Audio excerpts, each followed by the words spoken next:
It was a rainy day. "What should I do today?" said Miffy. "I can't go out in the rain to play with my friends." "Well, you can help me do the dishes," said Mother Bunny.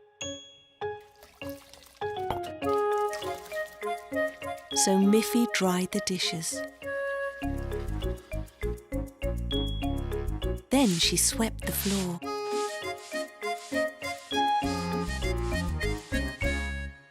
"Thank you for your help," said Mother Bunny. Miffy looked out of the window again. Still, she had to stay in the house. "What else can I do for you, Mother?" asked Miffy. "You've helped me enough," said Mother Bunny. "Why don't you take your crayons and draw some nice pictures?" "Yes," said Miffy. "I like to draw pictures."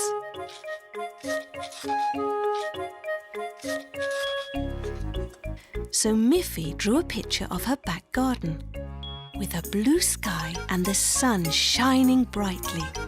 But when Miffy looked out of her window to her back garden, the sky was not blue and the sun was not shining. It was raining harder than ever. "What should I do now?" she sighed. "What shall I do, Mother?" asked Miffy. "I've dried the dishes, I've swept the floor, and I've drawn a picture." "Why don't you read a book?" said Mother Bunny. "Oh, that's a good idea," said Miffy.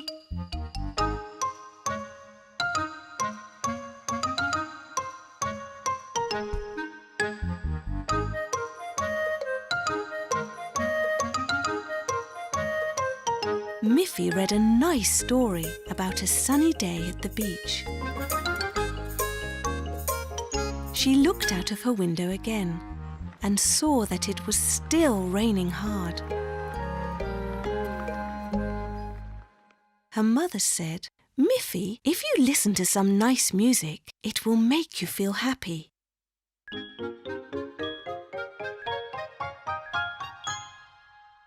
So Miffy listened to some music from sunny Spain.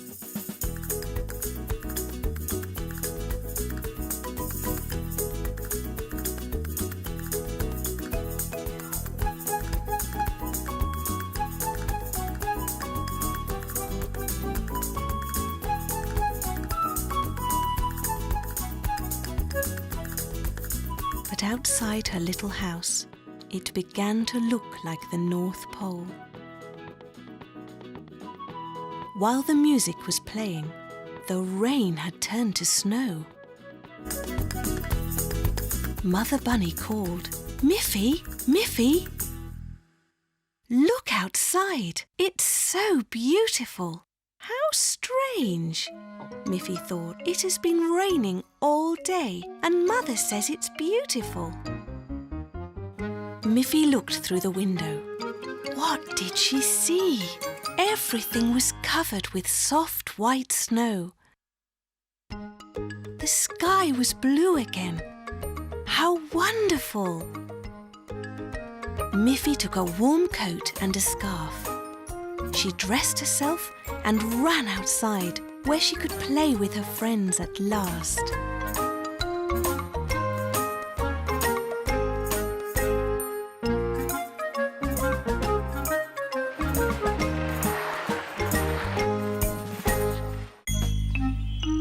Miffy was about to go on a great new adventure.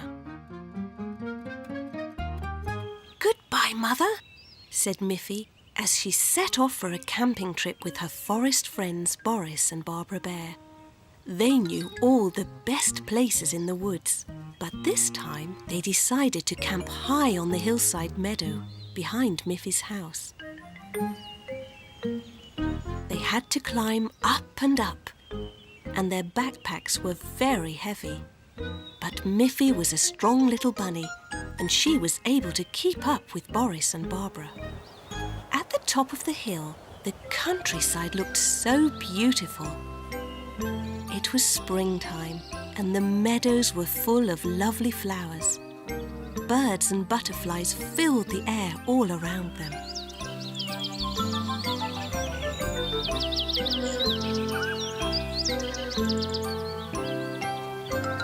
"Shall we make our camp here?" asked Miffy. "I think it will be too windy on the top of the hill," said Boris. "If we go a little bit down into the valley, we will be protected from the wind." So they went down into the valley. Miffy was beginning to get a little tired. "Shall we make our camp here?" asked Miffy. "I'm afraid the ground is too steep to put up our tents," said Barbara. "I see a lovely lake down there. That would be a beautiful place for our camp." So they headed for the little lake.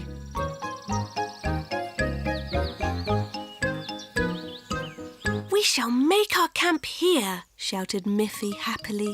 It was indeed a beautiful place, and Miffy was now quite tired. "We shall put up our tents," said Boris. "And you can rest, Miffy," said Barbara. "I won't rest while you work," said Miffy. "I will go to the lake and get some water." "I'll come with you," said Barbara. Miffy tasted the cool water. It was delicious. Miffy told Boris and Barbara that if they would make a fire, she would cook some delicious carrot soup, for her mother had put some fresh carrots in her backpack. Boris said, "That's a good idea. I brought some firewood in my backpack." And Barbara said, "I brought a pan and some bowls and spoons in my backpack." Soon it began to grow dark. They all enjoyed the delicious carrot soup by the light of the campfire. After dinner, they were all very sleepy.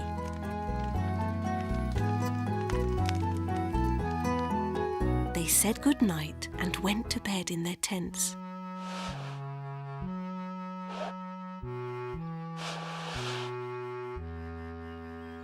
The sound of birds and the first rays of the morning sun awakened them. "Good morning." "Good morning, Barbara," called Miffy. "Morning," said Boris sleepily. They packed up their tents and carefully cleaned the camp fireplace. They drank some fresh water and happily made their way home over the lovely hills. "Camping is such great fun," said Miffy to Boris and Barbara. "Let's do it again soon."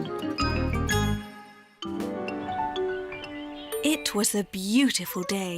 Miffy thought it would be nice to play with Snuffy. Miffy went out to look for her friend.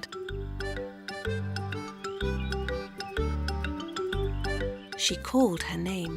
"Snuffy! Snuffy! Where are you?" She looked in front of the house.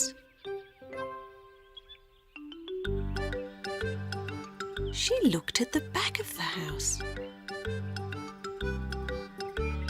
She looked behind the tree. But Snuffy was not there. She called her name louder and louder. "Snuffy! Snuffy! Where are you?" Then suddenly, from behind the hill, she saw something moving. Yes, it was Snuffy. "Oh, I'm so glad that you heard me," said Miffy. "I thought I couldn't find you, but now you're here and we can play together. Would you like that?" Snuffy wagged her tail and flapped her ears. Of course she wanted to play with Miffy. "You must be hungry and thirsty," said Miffy. "First I will get you something to eat and drink."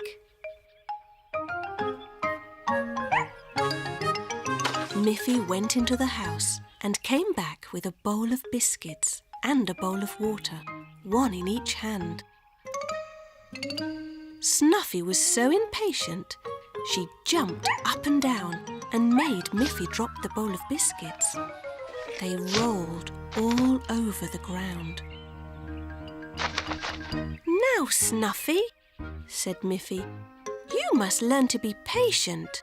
Now all of your biscuits have spilt onto the floor." "No, Snuffy," said Miffy. "You mustn't eat biscuits from the ground." Miffy was not really angry with Snuffy, but she wanted her to learn a lesson. Snuffy looked very sad. "Don't be sad, Snuffy," said Miffy. "There are still some more biscuits in the kitchen.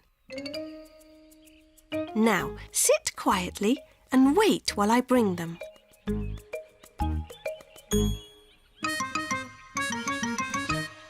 "No, Snuffy," said Miffy. "You must learn to be patient. Now sit there and wait." Snuffy decided to follow Miffy into the house. "No," said Miffy. "You must sit and wait here." When Miffy returned with a new bowl of biscuits, Snuffy jumped up again and barked with joy. "No," said Miffy. "This time you must sit and be patient." Snuffy sat and waited patiently, and then Miffy gave her the new bowl of biscuits to enjoy.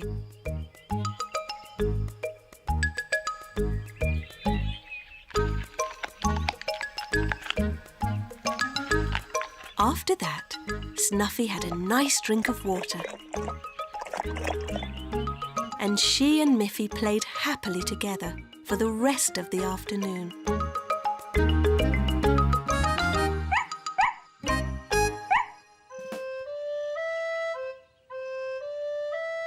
Miffy loved music, and she was learning to play the recorder.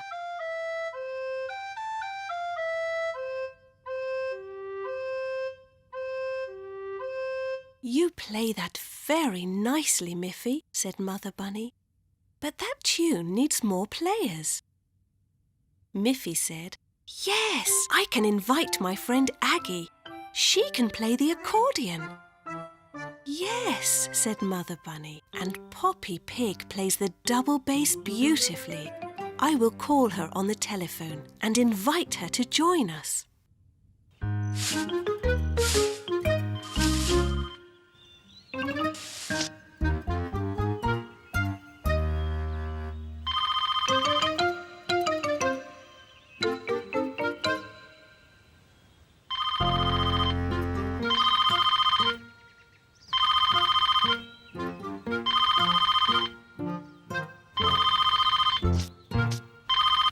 On the telephone, Poppy said, "Of course I'll come. I like to play music. Can I bring my little niece, Grunty? She's staying with me this week. She plays the piano."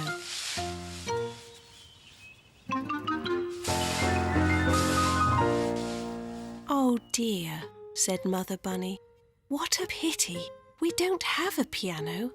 Do bring little Grunty, though. We'll find something for her to play." Soon Aggie arrived, and now they could play a two-part melody.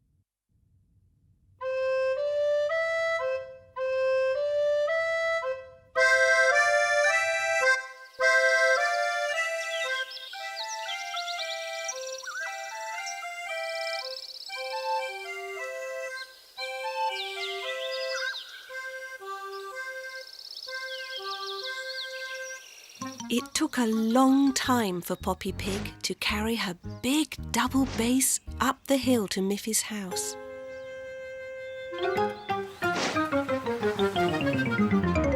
At last, she and Grunty arrived.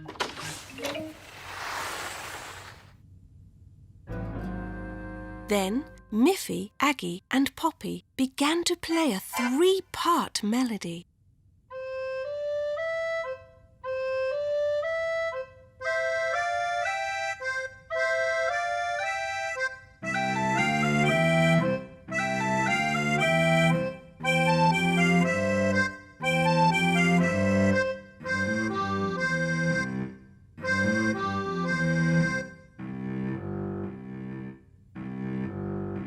That sounded even better, but little Grunty had nothing to play, and that was no fun for her.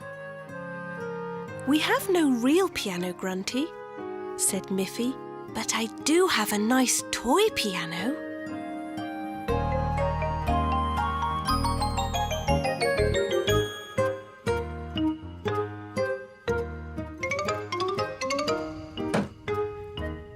"I'm sure you can make it sound wonderful." Now they could all play together.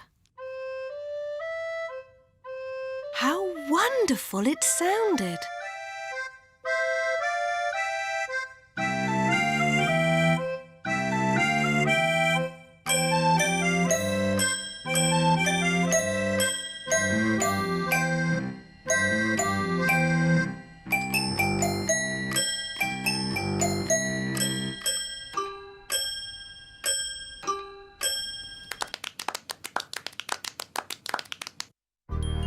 One day, a letter arrived from Auntie Alice. Miffy's mother opened it and read that Auntie Alice was going to have a costume party for all of her young friends. "Miffy is invited and she must be sure to come in a disguise," read Mother Bunny. "Oh, what fun!" said Miffy. "What is a disguise?" "It means you have to wear a mask, so you will look like someone else," said Miffy's mother. "Now, who could you pretend to be?" In the meantime, Poppy Pig got an invitation.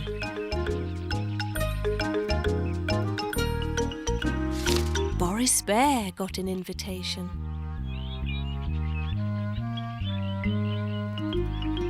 Barbara Bear also got one. Even Snuffy was invited. Auntie Alice had asked all of them to her costume party.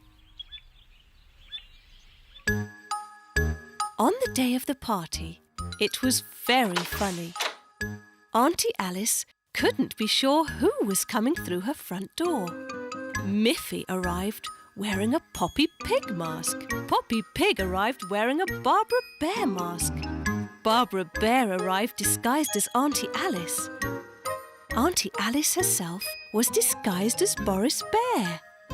Boris Bear arrived wearing a Snuffy mask. And Snuffy arrived wearing a Miffy mask. "What wonderful disguises we all have," said Auntie Alice. Now, before we have some ice cream and cake, we must try to guess who everyone really is. Whoever guesses all the right names will win a special prize. They all looked at each other very carefully. Who is behind this mask? Who could this be? Who is this? And who is this? The disguises were so perfect that no one could guess. Then they all shouted at once to Auntie Alice. "We know who you are! You are really Auntie Alice! We can tell by your white apron!" Then they all took off their masks.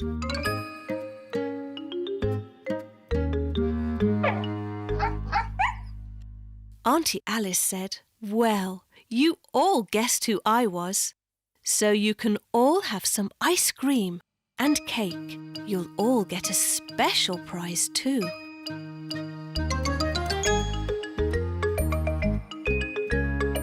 They all enjoyed their ice cream and cake.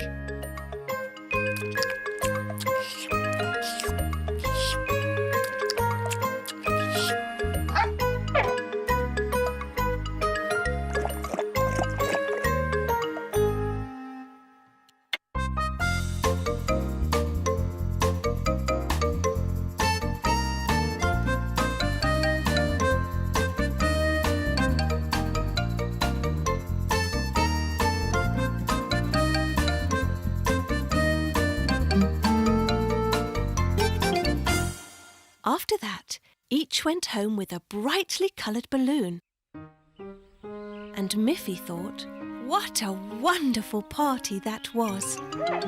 But I'm glad I'm really me.